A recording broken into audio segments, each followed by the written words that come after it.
Shalom. I hope that this will be a good Shabbat for you. Arlene and I always enjoy celebrating Shabbat, usually with family, as well as going to temple.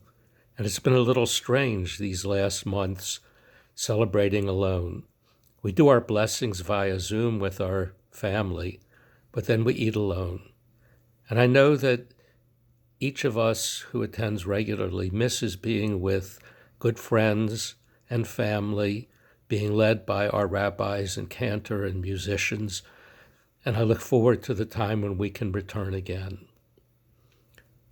Social distancing really does cause a lot of anxiety. We feel isolated. We miss doing things that we like to do, walking, sharing with many friends and family, going shopping, having our hair done, and really feel constricted. One friend called and said, "I feel like I'm in prison." And that reminded me of two special incidents that occurred during the years that I had the privilege of serving as your rabbi. It was because we had wonderful speaker series, the Fred and Elsie Deutsch series and the Pearl Sofer series. The first incident that I remember was when Anatoly Sharansky, now known as Natan Sharansky in Israel, came to visit. He came to speak at the temple on a Sunday evening and arrived Sunday morning. I had his arrival in my book at 10:30. I got to the airport to greet him, to wait at the gate for him to walk through, and there in the luggage area, it was completely empty except for one solitary man. And you guessed it, it was Anatoly Sharansky. I walked up and abjectly apologized to him, telling him that I had the wrong hour down.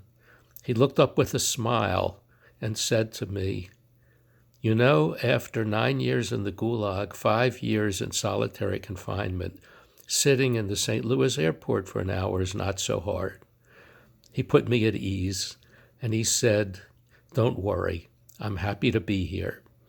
And then in the last week, he was on a teleconference with leaders of the Jewish community. From his apartment in Jerusalem, he said, "I'm not in prison. I have the internet. I have my family. I have plenty of food. I can look out the window. So don't say you're in prison." The second incident was when the famous longtime teller of Holocaust stories, Elie Wiesel of blessed memory, came to St. Louis. Again, I met him at the airport and took him to the hotel. It was the Airport Marriott. When I had called the hotel to make reservation, the manager called me back and said, "Is this the Elie Wiesel who's the famous author?" And I said, "Yes." And he said, "I've read all of his books. For the same price as a regular room, I'll give you the presidential suite for him." I took Wiesel to his room. He looked around. I said, "Does this suit you? Is this all right for you?" He turned to me and said, "You know where I lived during the Holocaust in the concentration camps. Being alive, being here, and be able to share Torah with my fellow Jews is the greatest reward."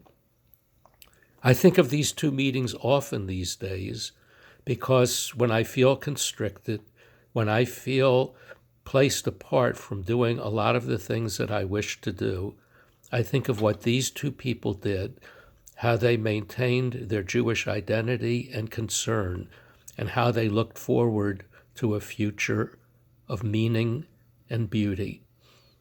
May we, as we begin Shabbat, remember these stories and share them in our hearts and minds. Shabbat Shalom, good Shabbos.